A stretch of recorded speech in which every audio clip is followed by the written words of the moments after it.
నీళ్ల అంశంపై కృష్ణ ఆంధ్ర తెలంగాణ అనే వాదం మరొకసారి తెర మీదకి వచ్చే అవకాశం ఉన్నట్లుగా కనిపిస్తుంది. ఈ అంశంలోనే కేసీఆర్ ప్రధానంగా ప్రభుత్వాన్ని నిలదీసే అవకాశాలుగా కనిపిస్తుంది. ఇటు పక్కన చూసుకున్నట్టయితే అటు కాంగ్రెస్ పార్టీ కూడా ప్రధానంగా చూసుకున్నట్టయితే కనుక ఖచ్చితంగా కేసీఆర్ని అసెంబ్లీకి రప్పించి ఆయనతో చర్చించాలనేది కూడా మొదటి నుంచి సీఎం రేవంత్ రెడ్డి అనుకుంటున్నారు. గత 2 ఏళ్లలో కూడా చూసుకున్నట్టయితే ఆయన ఎక్కడా వచ్చి చర్చల్లో పాల్గొనడం చేయలేదు. ప్రశ్నోత్తరాల సమయంలో ఆయన ఎక్కడా ఉండి మాట్లాడడం కూడా జరగలేదు. ఈ నేపథ్యంలోనే కేవలం అసెంబ్లీకి వచ్చారు, 2-3 సార్లు అసెంబ్లీలో హాజరు వేయించుకొని వెళ్ళిపోవడం తప్ప ఎప్పుడు కూడా ఇటు కాంగ్రెస్ ప్రభుత్వం అడిగే ప్రశ్నలకి ఇటు గత సీఎం కేసీఆర్ చెప్పడం కూడా ఎప్పుడూ జరిగింది లేదు. మరి ఈ నేపథ్యంలో ఒకవేళ కనుక ప్రధాన అంశం అయితే కనుక కృష్ణా జలాలపై ఇటు కేసీఆర్ లేవనెత్తే అవకాశం ఉన్నట్లుగా తెలుస్తుంది. తెలంగాణ వాదం మరొకసారి బయటకు వచ్చే అంశంగా కనిపిస్తుంది.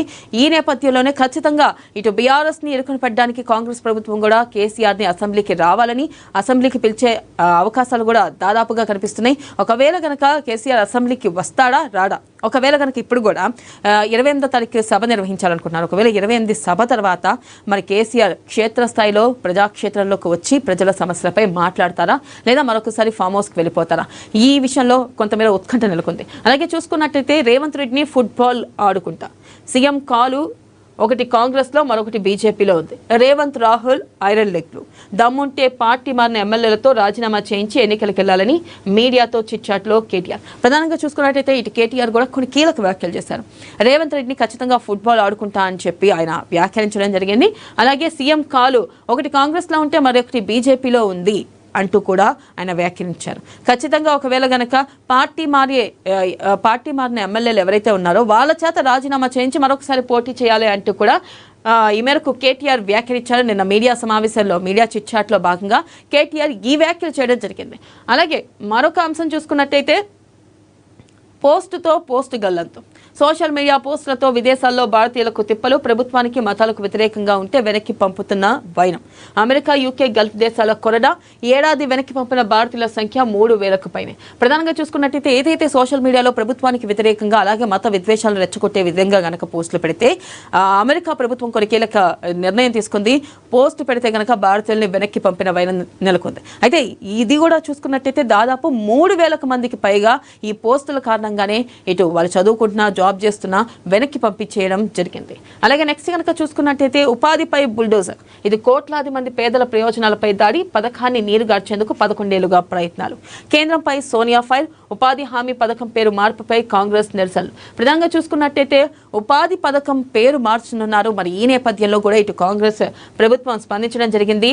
ఇటు ఈ కోట్లాది మంది పేదల ప్రయోజనాలపై దాడి చేస్తున్నారంటూ పథకాన్ని నీరుగార్చేందుకే 11 ఏళ్లుగా ప్రయత్నాలు చేస్తున్నారంటూ కూడా ఇటు సోనియా గాంధీ ఫైర్ అయ్యారు బీజేపీ ప్రభుత్వంపై. ప్రధానంగా ఈ అంశంపై ఆమె మాట్లాడడం జరిగింది.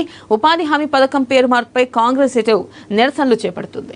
నెక్స్ట్ కనుక చూసుకున్నట్టయితే కోహీద్లో 4.5 డిగ్రీలు, రాష్ట్రంలోనే అత్యల్పం.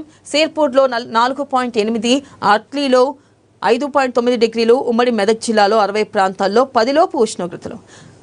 ఇక బీఆర్ఎస్ కాంగ్రెస్లకు రాజ్యాంగంపై గౌరవం లేదు. పరిషత్ ఎన్నికల్లో అన్ని స్థానాల్లో బీజేపీ పోటీ, పార్టీ ఫిరాయింపులపై స్పీకర్ తీరు అన్యాయం. కేంద్ర మంత్రి కిషన్ రెడ్డి రాష్ట్రంలో డబుల్ ఇంజన్ సర్కార్ రావాలి.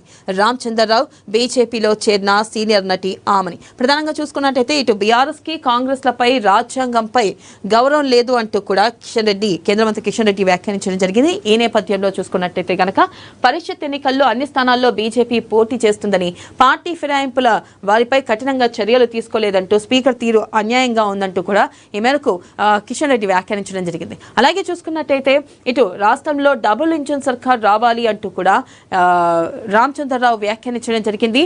ఇటు బీజేపీలో నటి ఆమని కూడా చేరినట్లుగా తెలుస్తుంది. నెక్స్ట్ కనుక మరొక అంశం చూసుకున్నట్టయితే ముఖాముఖి విచారణ. ఫోన్ ట్యాపింగ్ కేసులో ఇప్పటివరకు అరెస్ట్ అయిన వారితో కలిపి ప్రభాకర్ రావును ప్రశ్నిస్తున్న సిట్ అధికారులు. రంగంలోకి ప్రత్యేక బృందం. సీన్ టు సీన్ మళ్లీ దర్యాప్తు. ఈ వ్యవహారంలోకి శ్రవణ్ రావు ప్రవేశంపై విచారణ.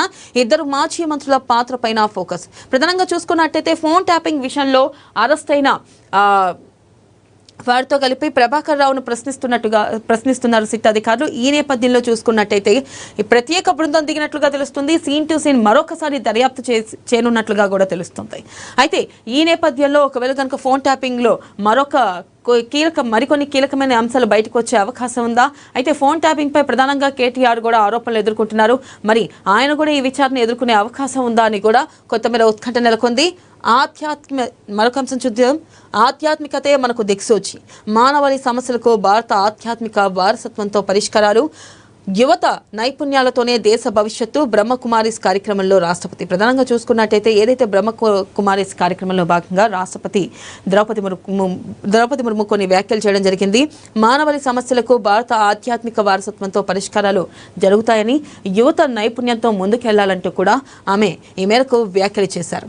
అలాగే నెక్స్ట్ కనుక చూసుకున్నట్టయితే అక్రమాల పర్వం, శిక్షణ ఇవ్వకుండానే సర్టిఫికెట్లు, అకౌంట్ నెంబర్లు, ఫోటోలు కూడా నకిలీవే. 2015-22 మధ్య బీహార్, యూపీ సహా పలు రాష్ట్రాల్లో భారీ ఎత్తున అక్రమాలు. కౌశల్ వికాస్కు 14,450 కోట్ల నిధులు, 1.1 కోట్ల మందికి శిక్షణ ఇచ్చినట్లుగా రికార్డులు. ప్రధానంగా చూసుకున్నట్టయితే చదువుకున్న యువతపై నైపుణ్య శిక్షణ ఇవ్వడం ద్వారా స్వయం ఉపాధిలో వారు నిలదొక్కునేలా చేయాలన్న లక్ష్యంతో కేంద్ర ప్రభుత్వం తీసుకొచ్చిన ప్రధానమంత్రి కౌశల్ వికాస్ పథకంలో భారీ అక్రమాలు జరిగినట్లుగా తెలుస్తుంది. అయితే కౌశల్ వికాస్ పథకంలో భాగంగా ఇటు భారీ అక్రమాలు జరిగినట్టు దాదాపుగా కూడా చాలా మంది 14,450 కోట్ల నిధులు విడుదల చేశారని, ఆ నిధులు గల్లంతైనట్లుగా కూడా ఇటు ఆరోపిస్తున్నారు. అయితే ప్రధానంగా చూసుకున్నట్టయితే కనుక 1.1 కోట్ల మందికి శిక్షణ ఇచ్చినట్లుగా రికార్డులు ఉన్నాయి. కానీ ఎంతమంది శిక్షణ తీసుకున్నారో అనేది కూడా ప్రాపర్ రికార్డులు లేకపోవడం, ఇదంతా కూడా ఎక్కడా కూడా ఈ నిధులు అయితే విడుదలైనాయి కానీ వీటిలో అవకతవకలు జరిగినాయంటూ కూడా కొంతమేర తెలుస్తుంది. అయితే ప్రధానంగా చూసుకున్నట్టయితే ఇది పేపర్లోని ప్రధాన అంశాలు. మరొక కార్యక్రమంలో